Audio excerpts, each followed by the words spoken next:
The thing with Chrissy's channel is that it has most definitely opened my eyes to a lot of different things that I was slightly aware of. I think we were all grown up on the history of racism here in America, and the certain civil rights leaders who have done their part to transcend that. And now we have Barack Obama and whatnot.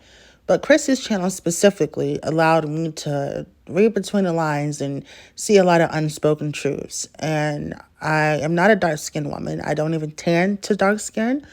My skin color changes a lot, but I would definitely be considered more of a caramel or a light skin complexion. And even still, I was so fascinated with Chrissy's channel because some of those things were true. And I've always rooted for the underdog. I've always saw the person who, got kicked down when they were already down, and identify with that because I know how it feels to be a scapegoat. So I automatically identified with, dark-skinned girls and their plight and their perspective on things. Yet, when it came to Chrissy's channel, outside of dark skin and light skin conversations, one of the parts that I really was interested in was burning the cape and decentering men and leveling up.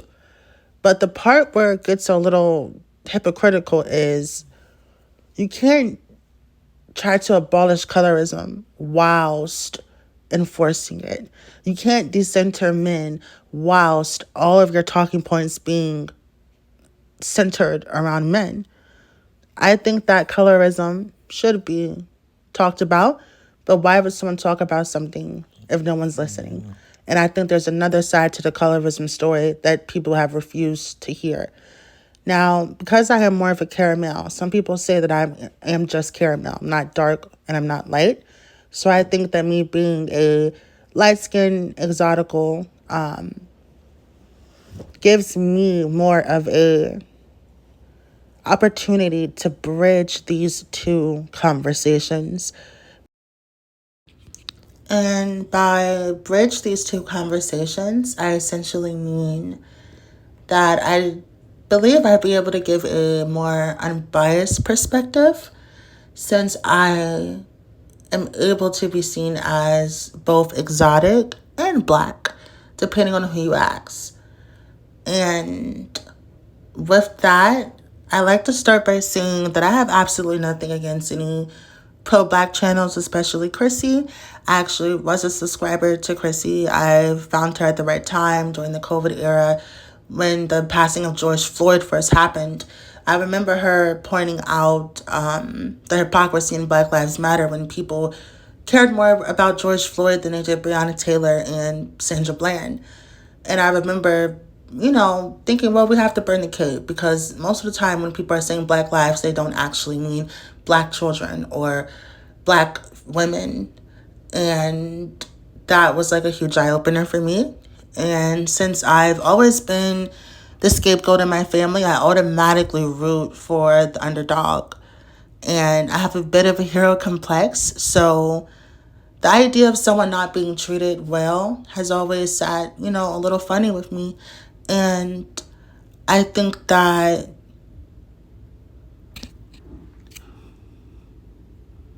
that has allowed me to overlook a lot of Chrissy's tasteless behavior. My exotical epiphany is that two wrongs do not make a right, and just because it's reactive abuse doesn't mean it isn't abuse. And being a self-sacrificing light skin will not make me be seen as a martyr to a group of people that have already made me the bad guy. And although I unsubscribed from Chrissy's channel, it wasn't anything personal, and it doesn't discredit anything that I've learned from her channel. It just simply means that there's certain undertones of animosity and projection in that content. And I think that her animosity has made her a bit paranoid when it comes to exotical looking women, to the point to where I remember her saying something like, light-skinned women link up and we're staying on code and we purposely befriend dark-skinned women to belittle them in public around like men. And I just remember thinking, how insane is that, you know? But because she was dark skinned, I felt like, I can't tell her about her perspective, and maybe I should just sympathize. And when they're talking shit about light skinned women, it's okay because they feel like people have done it to them. When in actuality, if you study sociology or you watch Exotical's United channel, you would know that's reactive abuse. And it doesn't make it okay. And I think for a long time, also in a lot of different ways, I've been like self-sacrificing. Like, like if I'm going out with a group of people, whether it be friends or family, because sometimes like when I get overly dressed up, people make me feel like I'm doing too much, like I shouldn't have done too much. So I've learned to like downplay my beauty, downplay a lot of physical things about me just to make other people feel comfortable, just to make someone else feel like I'm not thinking I'm all that, because I do consider myself an intellectual, and I do consider myself a defender of people that are always mistreated. So I always wanted to be the person that supported the underdog. I didn't want to come off like a bougie person or a mean person. So I downplayed my beauty. I downplayed it. Even sometimes when a guy would compliment me and tell me, "You're so beautiful. What are you mixed with? You look so foreign." I would say, "Well, what's wrong with being black? Black is beautiful, blah, blah, blah." Instead of just enjoy, the fact that I am beautiful and I do have a certain look. And it's okay for me to enjoy that without putting it down because I know that someone else's look isn't as appreciated, unfortunately. And this was a huge wake up call for me to love myself and not be afraid to embrace the way that I look. And I am on a journey of unlearning a lot of the things that I learned in the past and being open to this community and being open to seeing things from a new perspective. So I'm very grateful for this community. So in conclusion, I've had my Exotical wake up call, and don't be afraid to have yours. Don't let clowns make you feel guilty for being who you are.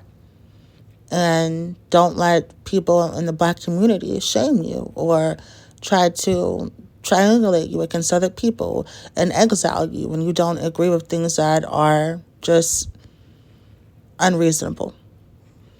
And if that means them revoking your Black card, if that means them isolating you from certain topics as if your opinion doesn't hold weight, even though you are a Black woman, you just happen to be light skinned, or maybe you have a narrow nose like I do, fuck that. So I've had my Exotical wake up call, and I am ringing you now, girl. Answer the phone and you can have yours too.